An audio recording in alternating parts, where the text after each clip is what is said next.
Quando eu falo alemão, não estou com nenhum problema mental. É o nosso querido alemão da produção. Já temos o doutor Lincoln Gakia, o promotor de justiça ameaçado pelo PCC, que teve a coragem de dar a cara para apanhar e processou as organizações criminosas. Então eu quero ouvir mais uma vez, no momento em que está para entrar o Lincoln Gakia, eu quero analisar com o Felipe Monteiro como é que nós podemos combater essas organizações criminosas asfixiando-as financeiramente.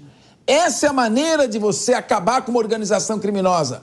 Quando você consegue asfixiar, isso já ocorreu em outras épocas, o PCC, por exemplo, ficou extremamente violento. Começou a praticar assaltos ousados em agências bancárias, porque sem o dinheiro, eles não têm o combustível para caminhar. E o dinheiro é, sobretudo, proporcionado pelo tráfico de drogas, que circula pelas rodovias brasileiras impunemente. Felipe Monteiro. Não, sem sombra de dúvida, né? Um dos vetores principais para a gente combater as facções criminosas, o tráfico de drogas, é exatamente asfixiar essa organização criminosa. E como é que a gente faz isso? Com inteligência. Com inteligência. Nós temos, por exemplo, que aparelhar de forma decente, institucional, o nosso COAF, né? O COAF, por exemplo, que consegue fiscalizar e fazer relatório de inteligência financeira de todas as transações do Brasil, tem somente 67 funcionários. Ou seja, é muito pouco. É muito pouco. Então, se a gente quiser realmente asfixiar as organizações criminosas, nós temos que pensar em ter uma estrutura estatal de forma a dar mais velocidade a essa fiscalização, a esse controle e verificar onde está indo a evasão de dinheiro para impedir que a organização criminosa compre armas e compre drogas. E tem o segundo ponto também, né? Que o segundo ponto, a sociedade, infelizmente, não está preparada para a discussão. E o Diego também não está preparado para a discussão. Nós temos que pensar de forma diferente a questão das drogas, né? Se a organização criminosa vive vendendo drogas clandestinamente, vamos pensar de forma diferente. Descriminalizar as drogas, por exemplo, ou pensar uma forma de tirar o poder do tráfico de drogas. Mas, infelizmente, nossa sociedade não está preparada para esse debate. Quebrar a boca de fumo e prender o traficante está fora de cogitação, né? Faz isso toda hora. Vamos liberar droga. Faz isso todo dia, Diego. Vamos desencarcerar. Pelo amor de Deus, desencarcerar. Olha.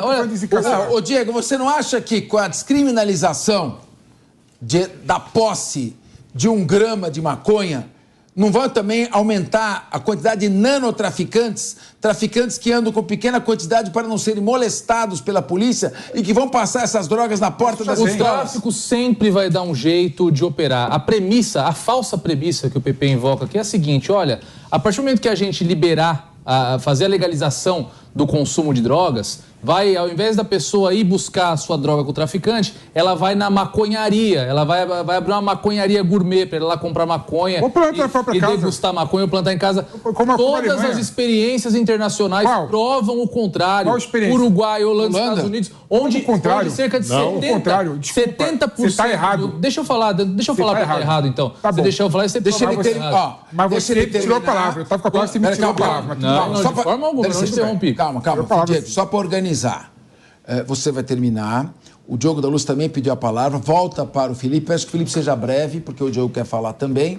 Mas essa questão pode prosseguir com esse raciocínio das experiências fracassadas de liberação das drogas em alguns países. Inclusive em hoje, por exemplo, na Grã-Bretanha e França, elas falam que 80% da rota do tráfico de heroína passa pela Holanda. Porque quando você começa a abrir e liberar um pouco, ainda que seja em locais restritos, o consumo da droga, cria-se um ambiente favorável à proliferação do tráfico. Mas quero que você prossiga, depois vamos ouvir o Diego e o... O que acontece com essas legalizações é que Felipe, você passa um filtro de legalidade sobre uma atividade ilícita. E o percentual de comércio ilícito nesses países onde a maconha...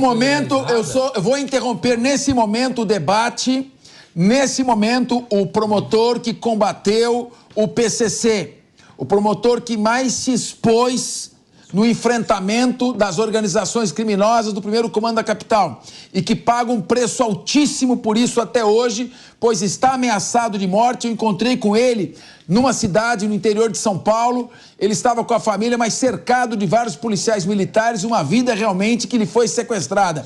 Um herói do Ministério Público, nosso repórter David Tarso está agora com Lincoln Gakia. Boa tarde, David Tarso. Oi, Capês, muito boa tarde a você, boa tarde a todos. Pois é, eu que sou da mesma cidade, né, do promotor Lincoln Gaquia, de Presidente Prudente, realmente é uma vida dedicada ao Ministério Público, porque é difícil, né, promotor? O senhor que vive cercado por seguranças, tudo, abriu mão de muita coisa para justamente combater o crime organizado e agora essa operação sendo realizada. E o resultado já são 6 prisões, né? 3 que já tinham mandado de prisão e outras 3 que foram identificadas, pessoas que estavam cometendo irregularidades. Só vou pedir para o pessoal tirar o meu retorno aqui do fone, que aí eu consigo voltar para o ouvido e também escutar, caso o Capês, acredito que tenha alguma pergunta. Bom, de fato, né, eu já estou no Ministério Público, uma boa tarde aí, o Capês, né, colega do Ministério Público há 32 anos. Há mais de 20 anos sigo investigando o crime organizado, sobretudo o PCC.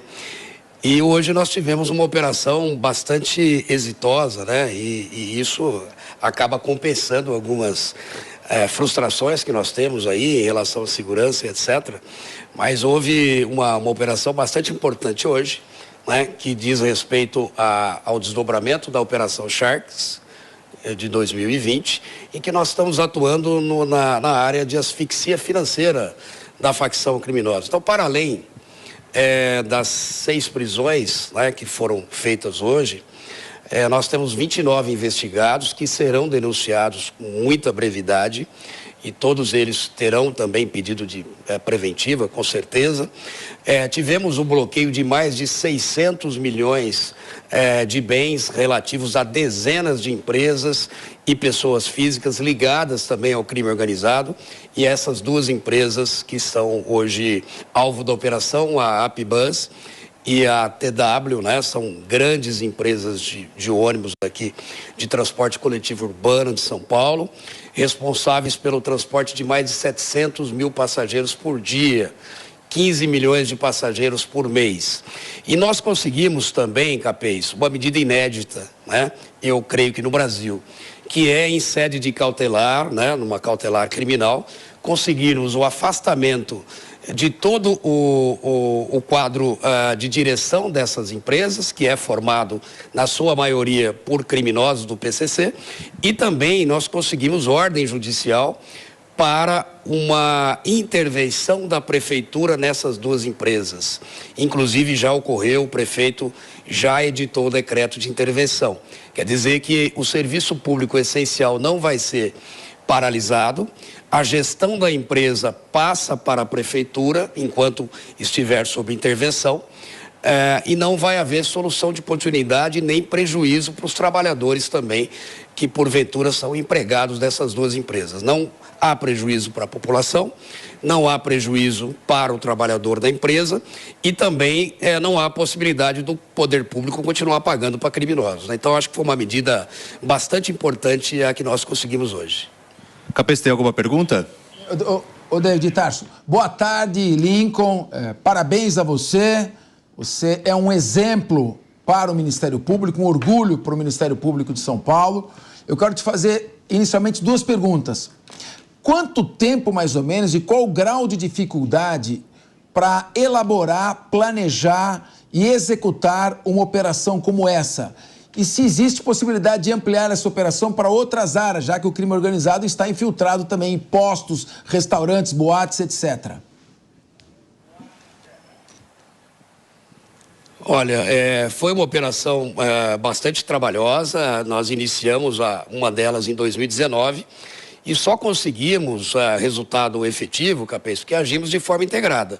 Nós tivemos aqui a participação desde o início da Receita Federal, tivemos a colaboração do Tribunal de Contas, tivemos a participação do CAD também, muito importante, porque há suspeita, uma forte suspeita de cartelização, né, na distribuição dessas linhas, na concorrência dessas linhas que fazem parte de serviço público essencial aqui no município de São Paulo. Então, para que a gente chegasse a contento, localizasse, identificasse todos os laranjas envolvidos, né? São mais de 30 empresas ligadas a essas empresas, são contadores, ou seja, tem toda uma engenharia financeira do crime para tentar dificultar a nossa atuação.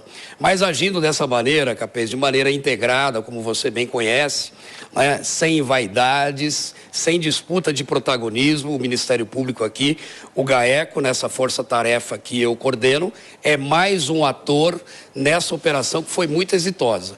E pode ter certeza que outras virão. Tem muito material apreendido, tem outras empresas também desse ramo sendo investigados pela Polícia Civil com o acompanhamento do Ministério Público, inclusive do GAECO.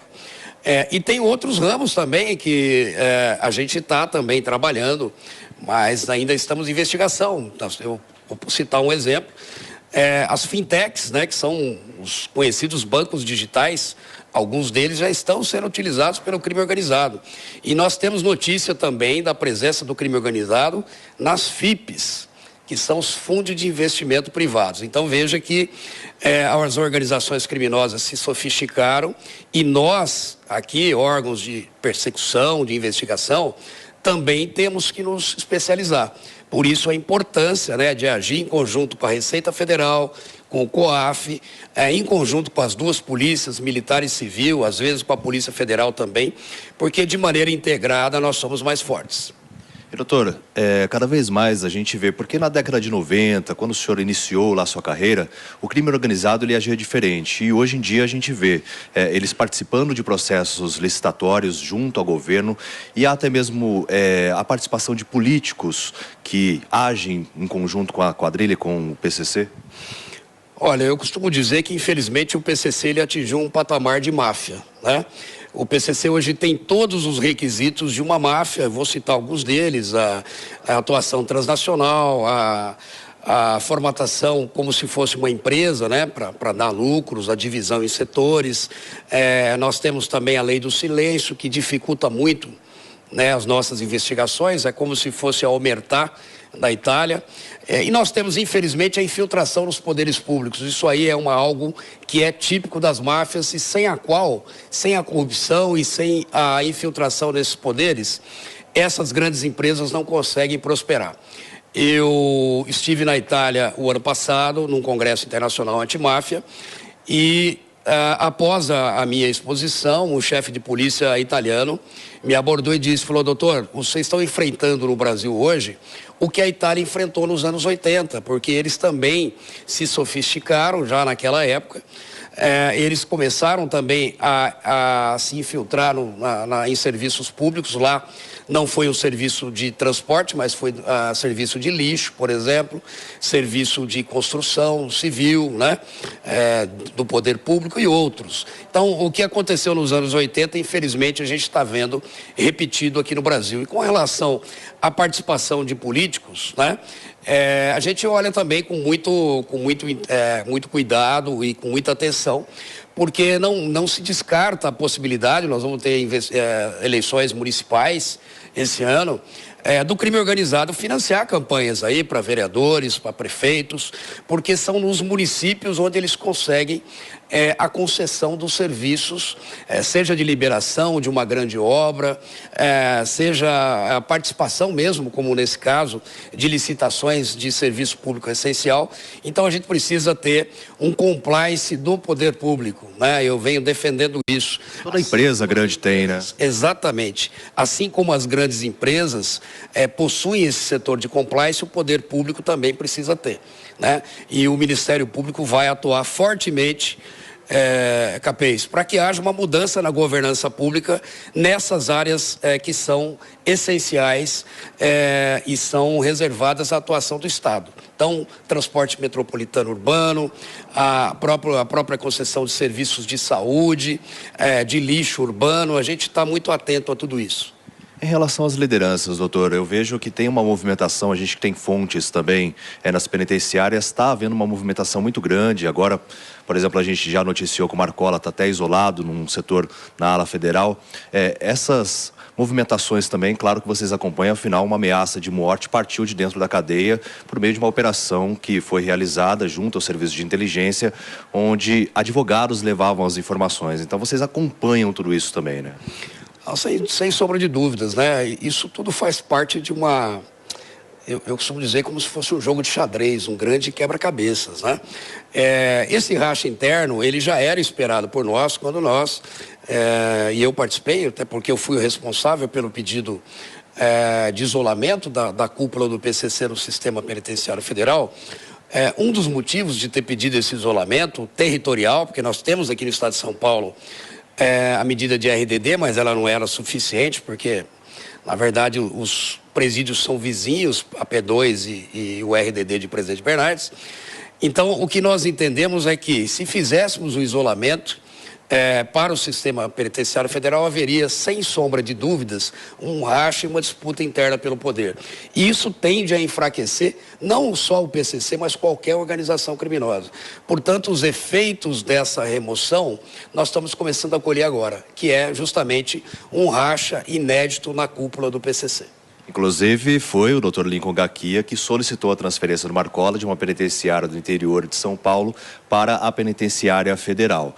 Então, dado o crédito, né, porque muita gente se fala também, até mesmo do Sérgio Moro, que a gente está mostrando também o julgamento, enfim, uma outra situação, mas foi o Dr. Lincoln Gaquia que fez essa solicitação. Capês, tem mais uma pergunta, eu vou ligar aqui para que possa ouvi-lo. Lincoln, nós não queremos te segurar muito tempo, né? Queremos te liberar, mas o pessoal quer fazer várias perguntas, então eu vou simplificar aqui fazendo numa só 3 perguntas, tá? A primeira é a seguinte, Lincoln. Os presos das organizações criminosas, eles têm a vantagem de se organizar dentro dos presídios. Estão por ali, têm o tempo inteiro livre, estão próximos, então eles têm muito mais condições de planejar os crimes quando estão nas ruas. Como fazer para realmente isolar definitivamente esses presos uns dos outros? Você quer responder essa ou já faço as outras 2 e você responde? Como você preferir. Olha, com relação, eu vou responder essa já, com relação ao isolamento, Capês, a gente tem que entender o seguinte, né? Nenhuma solução ela é absolutamente eficiente e é a única solução. No Brasil, nós temos uma peculiaridade de ter essas organizações criminosas, como o Comando Vermelho e o PCC, que são organizações criminosas que nasceram e cresceram dentro do sistema prisional, ao contrário, por exemplo, das máfias italianas. Tá? Mas, hoje, infelizmente, Capês, essas organizações, elas estão muito estratificadas na rua. Nós temos muitos líderes em liberdade, alguns, inclusive, procurados na lista vermelha de difusão da Interpol, muitos deles escondidos provavelmente na Bolívia, alguns mencionam que no continente africano, e eles conseguem também, não só aqueles que foram isolados, não foi só o Marcola, nós isolamos 22 integrantes do 1º e 2º escalão, dificultou bastante, mas alguns já saíram de pena cumprida, outros saíram em benefício, que é o direito deles, e todos eles estão se dedicando, a incrementar aí, a fomentar ainda mais o crescimento dessa organização, tá? Mas a gente tem trabalhado, não é um problema só do Brasil, viu? A Itália também enfrenta, mesmo com cárcere duro, um problema de comunicação de líderes mafiosos com a sua base. Mas a gente está atento a isso, eu penso que temos que investir no trabalho de inteligência e a troca de informações entre o serviço de inteligência, por exemplo, o nosso aqui de São Paulo, do Ministério Público, junto com as polícias civil e militar, mais a inteligência da Polícia Federal e, sobretudo, a inteligência da Senapem, que é responsável pelos presídios federais, a gente consegue manter essas organizações criminosas contidas, né? Mas isso só é possível se houver essa troca de informações e essa integração, né? Nenhuma instituição consegue resolver esse problema sozinha. Mais alguma questão, Capês? O da Luz, ele aponta um dado do CNJ que existem 59.500 mandados de prisão aguardando para serem cumpridos aqui no estado de São Paulo. Então, quer dizer, claro que não é propriamente a função do Ministério Público, mas como isso atrapalha o combate ao crime organizado? É a segunda pergunta, depois teria só mais uma. Olha, atrapalha demais. Na verdade, a gente tem aqui, obviamente, nós tentamos mapear essas organizações, no caso aqui do PCC, você pode ter certeza disso.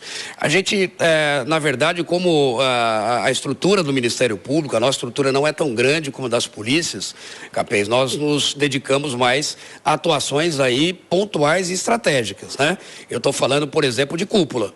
Então, evidentemente, nesses 59 mil mandados de prisão em abertos para serem cumpridos, a gente não está falando de muitos integrantes aí que tenham funções relevantes, mas a gente está, vamos imaginar, identificando vários e a gente está na captura.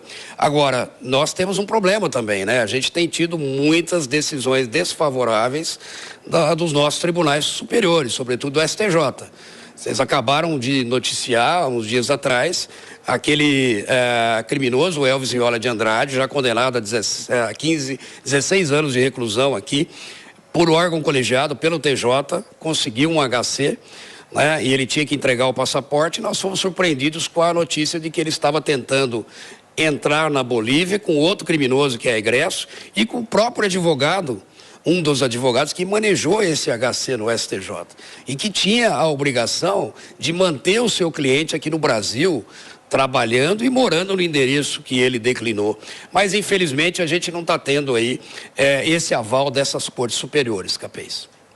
O Diego Tavares quer a sua opinião sobre descriminalização das drogas e saída temporária.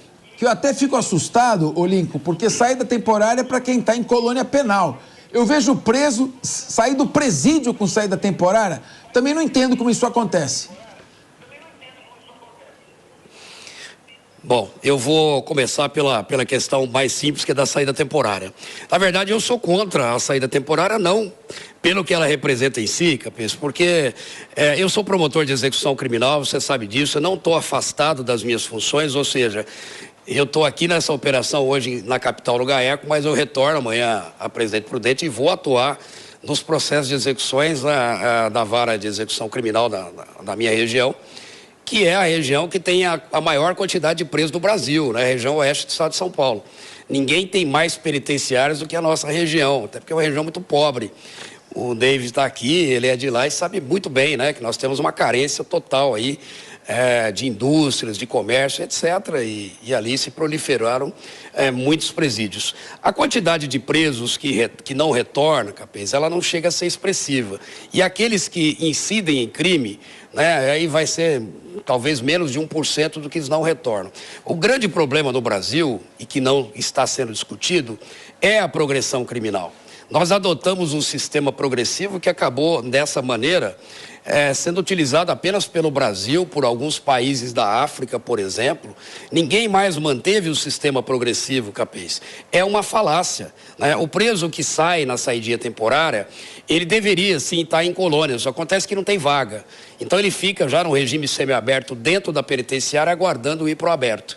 Como se ele fosse, na saída temporária, ou mesmo na progressão para o regime semiaberto, vivenciar um convívio maior com a família ou com a sociedade, para que quando sim ele fosse posto em liberdade, ele já estivesse apto, né, para a ressocialização, que não é uma verdade. Eu defendo, inclusive, que deveríamos terminar com o regime progressivo, da maneira como está hoje no Brasil. Elimina-se esse sistema, que é um sistema mentiroso, na minha opinião, que é o semiaberto. Nós não temos mais colônias agrícolas, colônias penais no Brasil, como no início do século, não é? E do século passado. Então, veja, esses presos eles ficam amontoados em barracões, que chamam de alas de progressão, né? Sem nenhum tipo de trabalho, porque não tem trabalho nem para o cidadão na nossa região, que está solto, Capês, quanto mais para os presos. Tá? O prefeito, se ele for um empresário, investir, por exemplo, numa indústria dentro do presídio, o prefeito perde votos, porque a população vai criticar, olha, não tem serviço para o cidadão de bem, por que vai dar serviço para o preso? Então isso é um círculo vicioso. Eu acho que deveria aumentar o tempo, né, de cumprimento de pena em regime fechado e depois já progrediria, se tivesse os méritos, para o aberto direto. Né? Dizer que vai para o semiaberto para se conviver um pouco, né, trabalhar de dia e se recolher à noite, não é verdade também, até porque não temos trabalho para todos e o sistema não funciona de maneira adequada.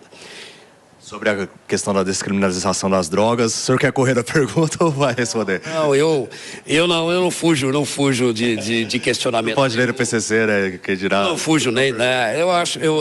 Evidentemente, eu sou...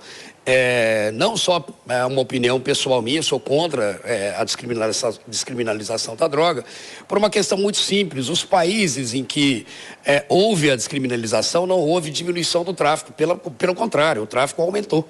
Né? Porque o viciado ele não vai recorrer só ao poder público, comprar, por exemplo, uma droga numa farmácia, como acontece na Holanda. E também não vai ficar só na maconha, que é uma droga de entrada. Né? Ele vai procurar uma droga mais forte, ele vai sobrecarregar o sistema de saúde. Isso está acontecendo agora no Uruguai, pouca gente divulga. No Uruguai só temos o sistema público de saúde. E eu conversei com alguns médicos de lá que diz que tem muitos casos de internação de overdose, aumenta os crimes de furto, por exemplo, os crimes com violência, quando há essa descriminalização das drogas. Nos Estados Unidos, alguns estados estão voltando atrás, né, na questão da descriminalização. Não houve nenhum tipo de melhora nos índices criminais, pelo contrário, como eu disse, os pequenos crimes ligados ao consumo de droga, como furto, roubo de celular, etc., né, ele aumentou. Então, eu realmente não vejo com bons olhos a descriminalização. Acho que a gente tem outras maneiras de diminuir o problema, claro, tratando sempre o usuário como um dependente químico. O usuário é uma vítima desse sistema, mas não é abandonando, né, as investigações, abandonando o combate, que nós vamos ganhar essa guerra. Eu não acredito, por exemplo, em dizer, perdemos a guerra, então vamos liberar tudo. Em relação à última pergunta, para a gente finalizar, eu sei que o senhor está sem almoço aqui atendendo a imprensa, enfim, mas em relação à questão de realmente conseguir avançar nos trabalhos de inteligência, o que falta em termos de estrutura e que até mesmo poderia o poder público contribuir? Olha, falta bastante, né? Para ter uma ideia, por exemplo, a Itália, eu estive lá, volto a frisar, estive na Alemanha, eles têm acesso, por exemplo, nas investigações, a meios de comunicação de criminosos encriptografados, coisa que no Brasil a gente não consegue avançar, pelo contrário, né? Aqui a gente regride nessa situação. Eu acho que precisaria de uma legislação que regulasse a matéria, precisaria de ferramentas. Existem já ferramentas que nos permitem, por exemplo, a interceptação com autorização judicial, evidentemente, de aplicativos de mensagens, né, como Skype, por exemplo, CC, Telegram, WhatsApp, que hoje é utilizado por nós, mas é utilizado pelos criminosos, né? Então, às vezes o sujeito está na Bolívia e está dando uma ordem para cá, a gente não tem como interceptar essa ordem em tempo real. Então, precisa investir em tecnologia, precisa de uma regulamentação legal para esse assunto, né? E creio que o mais importante é o fator humano, né? Nenhuma dessas ferramentas vai substituir o homem, o ser humano. Então, eu acredito na força das instituições, na integração. Como eu disse, a operação de hoje é um exemplo muito bom de integração. Ministério Público, Receita Federal, CAD, Tribunal de Contas, Polícia Militar, né, todos agindo de maneira integrada para atingir um bem comum. Então, foi uma operação muito exitosa nesse sentido. Doutor, muito obrigado pela sua participação aqui no Linha de Frente, obrigado por ter atendido a gente, né? Ele que, conforme eu citei, está sem almoço, já há um longo tempo aqui, desde as 3 horas da manhã acordado, e atendeu gentilmente a gente, eu acompanho desde o início da carreira, admiro muito o seu trabalho e que continue aí desempenhando essas funções. Capaz, eu volto com você aí no estúdio. Lincoln, muito obrigado aí pela sua participação. Eu quero dizer que eu concordo com você, sou a favor do fim da progressão de regime, nós já temos o livramento condicional. Parabéns, guardem esse nome, Lincoln Gaquia, o promotor que combate o crime organizado no país.